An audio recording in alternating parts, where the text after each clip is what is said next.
Hey everybody, welcome back. We are actually in Germany today, sitting underneath a cherry tree and a nice breeze going by. And we just put up an article on our Facebook group the other day that we think needs to be shared here on our video channel.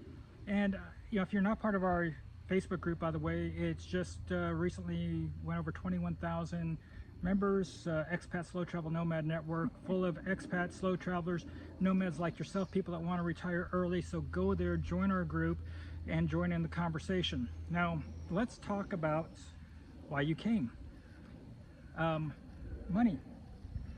So some of you are learning about retiring early and moving abroad. Some of you guys have already decided to move abroad. Depending on where you go, what you make this year might not be reflected in how far your dollar is going to go next year. It's a big difference potentially. So we're going to talk currency. You have a US dollar account. Let's say you're American. If you're British, let's talk pound. You can go ahead and just consider this in the pound. If you're an Australian, think of the Australian dollar, Canadian dollar. Whatever currency you're in, if you're going to another country, this is going to possibly impact you. So, since Julie and I have been running around Europe for the last 4.5 years, we retired 5.5 years ago to slow travel with our 2 dogs. We've seen our dollar value go up and down. We sure have. We actually saw one time, it was 95 cents. Yes. So 95 cents is fantastic, but you know what? We've also seen it at $1.23. We have. And that happens to be just about when we bought a car. Yes, yes. So when you're budgeting your travel, if you're jumping out when the dollar is good and you think you're going to get that all the time, it can be a rude awakening. It can. Because that salad that might have cost you €5 before, now the currency has changed by a pretty good margin. That could be $6.50. It changes, and it changes what you can and cannot buy with your budget. Let's say you're on Social Security. Between your Social Security, your IRA, or whatever your pension is, you've got the equivalent of $4,000 a month to spend, and you budget yourself at a really, really good time. So at the 95 cent exchange rate, you would be getting 4,250 euros. And if you were budgeting yourself that you're going to have 4,250 euros a month to spend, that's a pretty good life. It's good.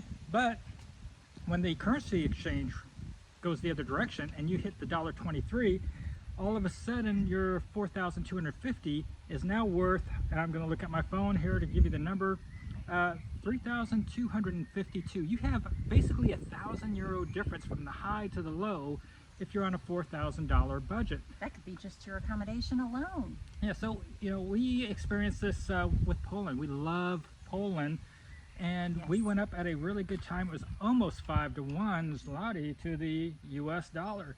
And accommodations up there were pretty inexpensive. The restaurants were great. But now it's sitting at around like, what, 3.75? 3.4 last I looked, Polish zloty, and it's, I mean, that's pretty bad. Yeah, so it's not that Airbnb rates are going up, it's that your dollar is worth less. And if you're in a situation when the dollar is going the wrong direction, you might find yourself being a financial refugee. You have to leave where you were, where you set up your home. So it's best that you take a look at the last at least 5 years of currency fluctuation when you're moving abroad, and look for the worst fluctuation, the worst rate for your currency to whatever currency you're trying to compare yourself to, and live on that, because then when it goes the other direction, you have extra money to put away into the bank to save for another day, or you can just live large that month. So exactly. And think about it, because we've seen a 40% inflation in Airbnb pricing since we started. So imagine you have a perfect storm here.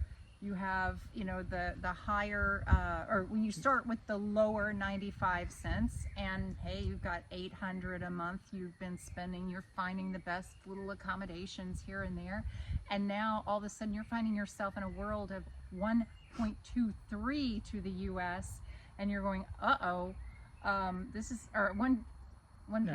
1.23. It's costing you $1.23 for a euro. Yes. And I mean, it would be great if we were getting 123 euro to the dollar. It's never been at that point yet. No.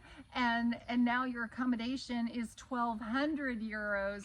Now you're in a world of hurt if you have planned your life along the lines of a 95 cent to the dollar. So your currency weakening affects everything: buying fuel, buying food. So you have inflation, which all of us have experienced in the last 4 years all over the world. And so you have the inflation, you have a currency fluctuation. Some countries, like let's say Ecuador or Panama, that are on the US dollar, if you're an American, that's fantastic because you don't have that fluctuation that you have to deal with. And I think that's why like a lot of Americans might consider those countries, is because they feel secure not having to figure out exchange rates. But if you're going to Europe, it's really not that complicated.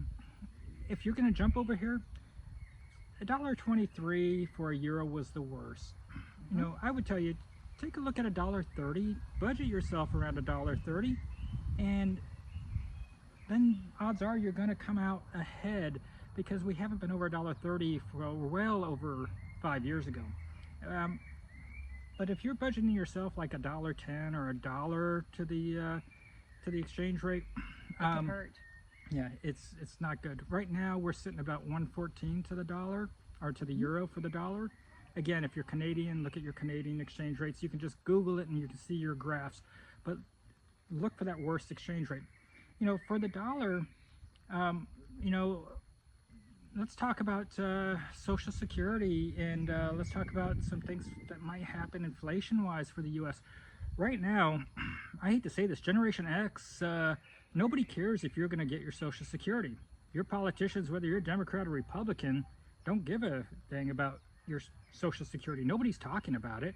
Nobody has got that as a priority.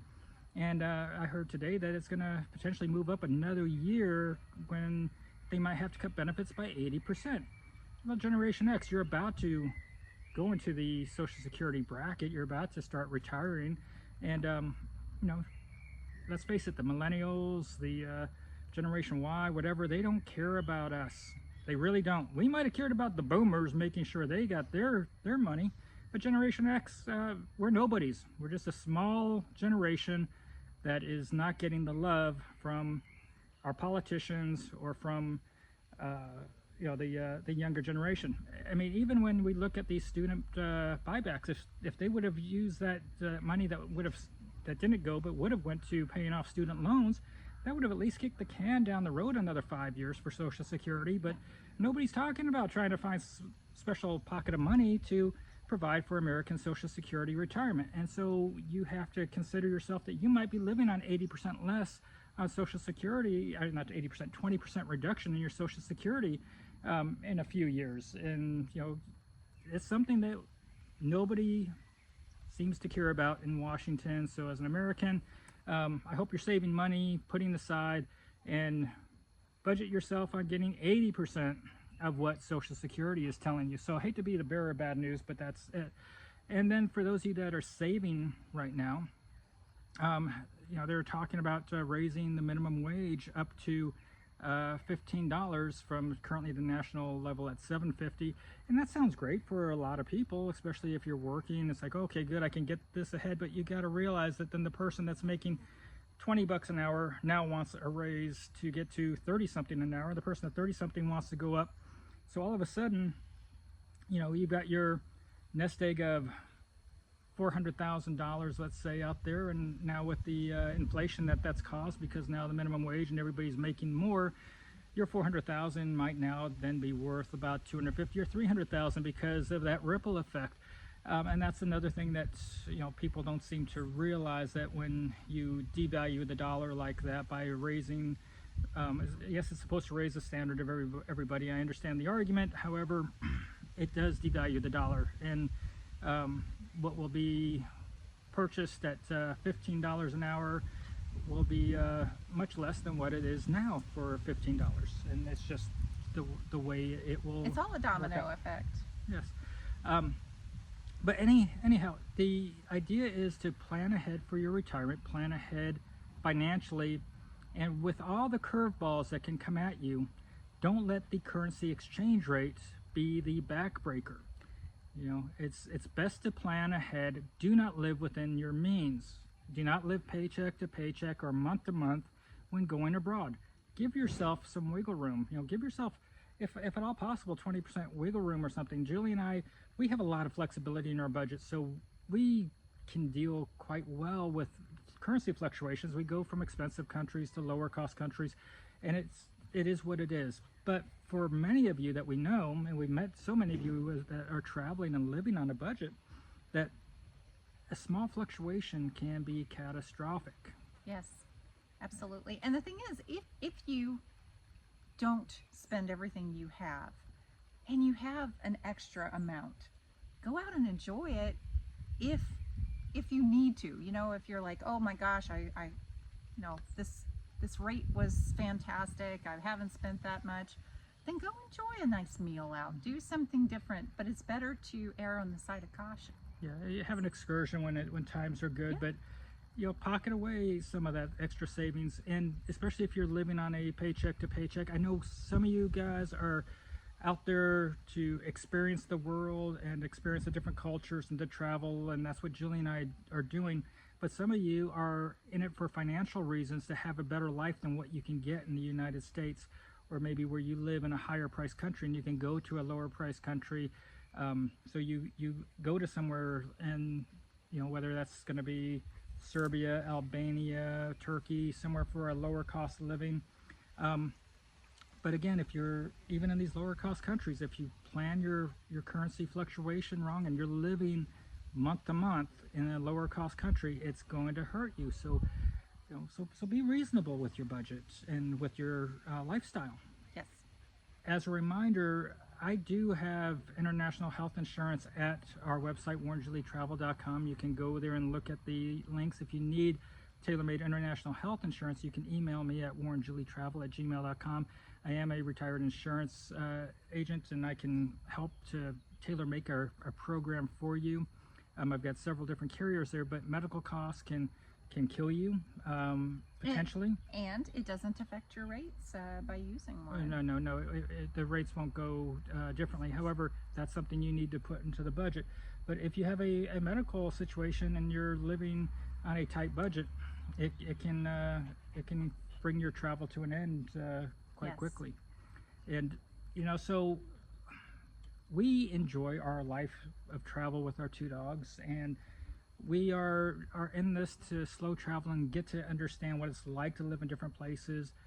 And not everybody is doing it for this reason. And so, you know, going to a place that is going to fit your lifestyle and give you the quality of life you're wanting is important. So really research the countries you're looking at. We have a large video library of